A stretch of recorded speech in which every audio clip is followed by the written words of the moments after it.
Hey guys, we're in one of my favorite rooms in the apartment.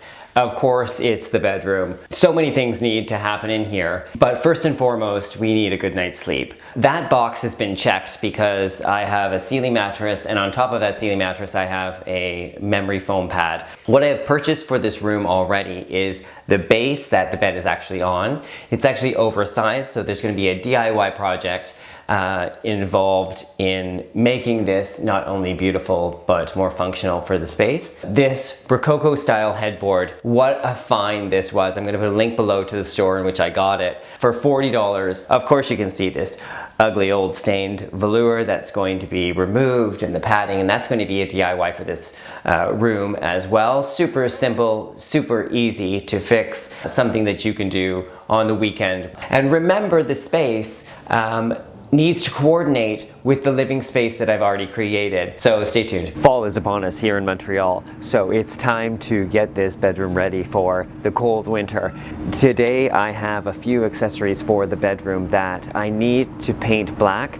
The color theme in the bedroom is going to be black and gold and brown. Here we're going to take some IKEA desk lamps. I've disassembled part of them and we're going to spray paint them black, and we're going to do a super cool treatment on the inside of them, so make them look very luxe for dollars. Let's get started.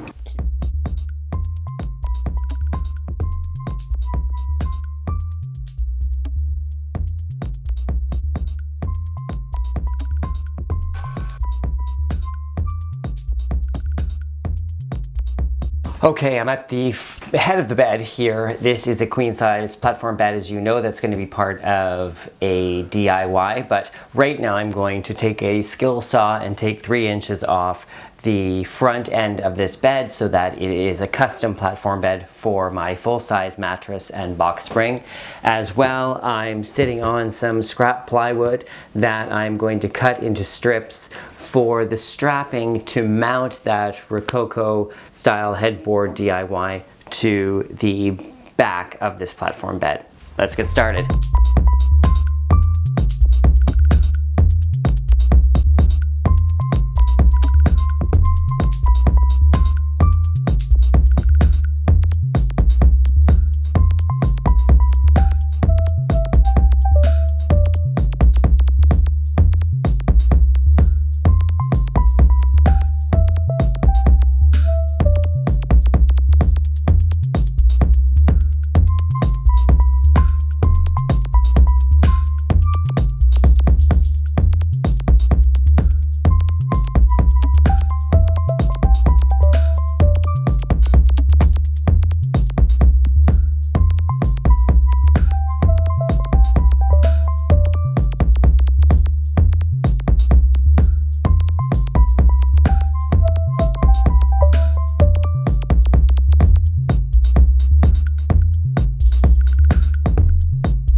Okay guys, I'm here at the base of my bed, and the headboard has been attached to the bed frame, but we need to finish the detailing on the upholstered headboard. So you can see here that the finished upholstery has been stapled on, but we need to cover that. So in order to cover it, you're going to need, or what I purchased was kind of a construction rope in black. I did buy an upholstery ribbon, but I didn't like it. I thought it was too feminine. It was distracting. In order to prevent the fray on the end, We're going to need to fix that before we adhere it, because we don't want it fraying after the fact. We want a nice, clean, finished edge. This edge of the headboard actually stops at the bed frame, so we can't carry this trim around like the original fabric on the piece. We're going to take this metal filament, very, very thin wire, and we're going to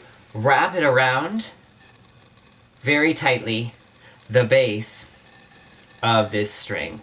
And we're going to tie it off with a little twist.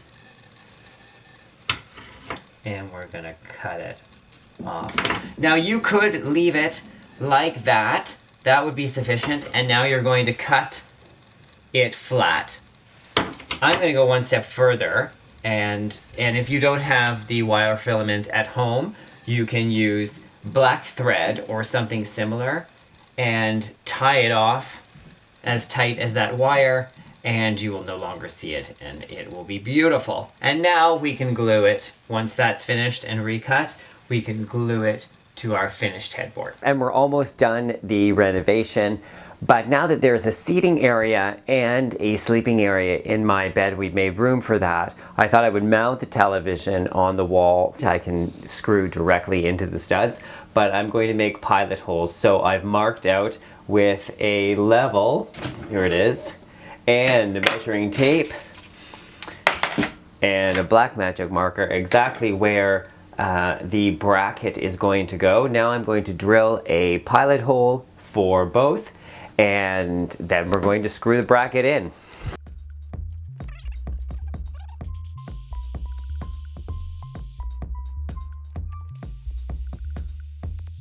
Okay, now that I've drilled the 2 pilot holes, I'm going to dry mount with the large bracket screws.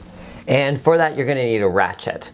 A ratchet works best because this is going to go in directly into a stud, and it's going to be very difficult to turn manually if you don't have a ratchet.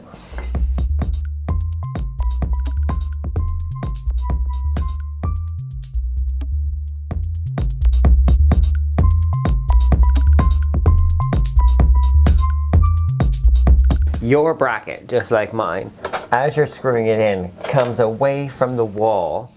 Just unscrew it slightly, push it back to the wall, put pressure on it, and start screwing it back in. Much better.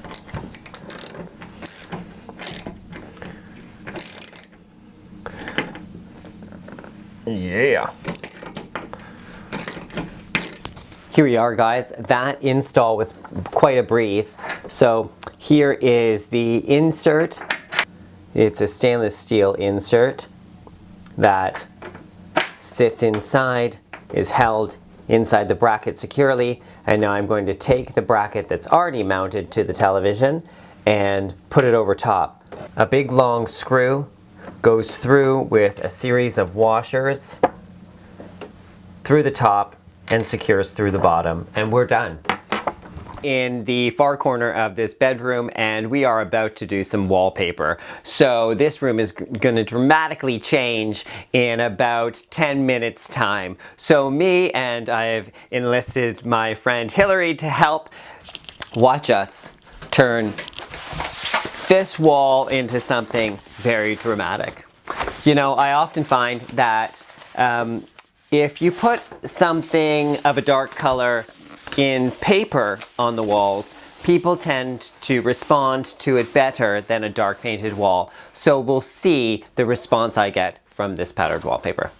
I like to start with a straight line, which is typically a corner, although in Montreal, where all our houses are leaning on one another, you might want a plumb bob or a straight level for this, but we're gonna wing it because it looks pretty straight to me. You're gonna wanna measure your wall and then add about 6 inches for perfect fit. So we're gonna we've measured the wall already, and it's approximately 92 inches. And then we're going to affix it to the wall and spread it out, and hopefully not make too much of a mess. Rolling up this, okay. And in the water. So I'm just gonna overlap this corner a little bit, just so that we have no issues. because we can always cut it to size. And then, oh yeah, perfect fit.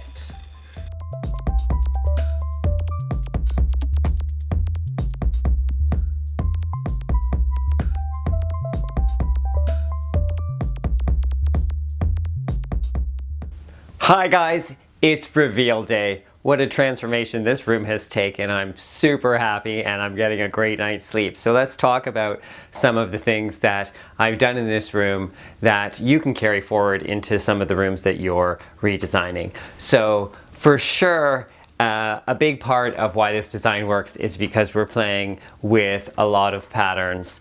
I wanted to carry that color scheme through the apartment, make some cohesion from room to room. However, I don't want it to be an exact match. So here I think we've done that. 3 out of the 5 wall spaces or surfaces in this room actually are white. So it allows light to bounce around the room even if there is a dark feature wall. And that's what we have done in this particular room, is put black wallpaper with this beautiful gold bamboo growing through it, and it just reflects and mirrors some of the other gold and brass accents in the room. So you'll see our take on Tom Dixon's signature lights with the gold leaf inside, and they're perfect for moving back and forth, especially with such little space on either side of the bed in order to access the closet and to get to the drawers underneath the bed. This Rococo style headboard I am just in love with. Pretty dramatic and masculine. I have multiple sheets for this bed. However, I like to play the contrast on a bed. So if I have dark sheets, I'll put the light cover on, and if I have a dark cover, I'll put the light sheets on. And I love white sheets. I just like white towels in bathrooms. You can't go wrong, and they will make any room look fresh and clean. Architecturally designed patterns or geometric patterns on a white base look really dramatic and really fresh and new. Here you'll see that we've taken what is, I believe, an IKEA fabric, although it was purchased here secondhand. It has this big monstera leaf on it, very kind of tropical and masculine. You know, for the most part, I would have to say that I agree with all feng shui principles.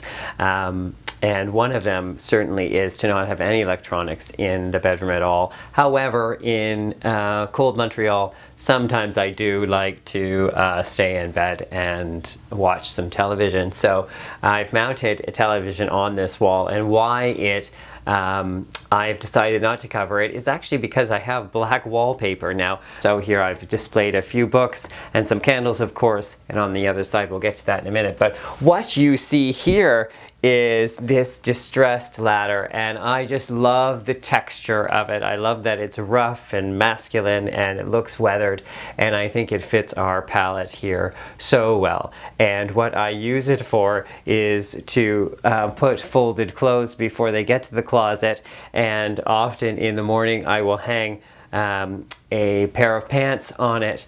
It's also effective to put little tea lights on if you're kind of making it romantic in here. Super cool, super cute. And of course, if you need to change a light bulb, you can do that too. Let's talk about this for a minute. So here, it's a simple white, plain, economy style door. And I think it looks so much better painted in a matte black. I've done a few things that you can do that are quite inexpensive that will change your room dramatically. So not only do I like the look of the bed, but I love the height of the bed. There is something very relaxing about crawling up into bed and then being able to swing out in the morning. What I've done with that box spring is covered it in a coordinating fabric, a large black kind of woven and beige stripe. And I've stapled it to both sides of the box spring, keeping it taut and giving you a decorative element. You could also do this with a coordinating fitted sheet. So if you have a really thick fitted sheet that coordinates with your bed, you could use that and use another pair on the actual mattress. So that's a great tip. And of course, to lighten up the room, I've just added a white throw blanket. And because there's a seating area here, it's always nice to grab something if we're watching a movie on this side of the room, or if we're having a chat and it's getting a little chilly, we can always grab something off the end of the bed. Here's another great feature of the room. This was actually an amazing find. It is a store fixture and it is in perfect condition. So it's a kind of gray, light gray laminate top with a brass bottom. And I really love the play of furnishings in this room. When we talk about some of the accessories, I have some vintage silver here, and of course I have some ceramic, and over on the sideboard I actually have a vintage mirror and some very contemporary art from a local Montreal artist who I'll speak of in a minute. And I really love the way this plays out. If it coordinates and it's to scale, you can really start playing up something really beautiful in the story of your redesign when you're mixing different period pieces. So when you're looking at a Rococo style headboard and you're looking at a uber contemporary kind of mod style side table, this juxtaposition works very, very well. And what unifies it are not only their scale, but their finishings. So you'll see this kind of shiny gold finish repeated. You'll see this echoing of this kind of bamboo patterned trellis with the bamboo on the wall and with the leaf pattern also echoing this unified message. So that's super cool. Here I'm in the corner of the sitting room. Here I've kept it pretty simple. I have used a few accessories sparingly, but I've layered them in order to create a look that I wanted. So this is local, very prominent photographer Sean Mundy, and you'll see a link below to his website.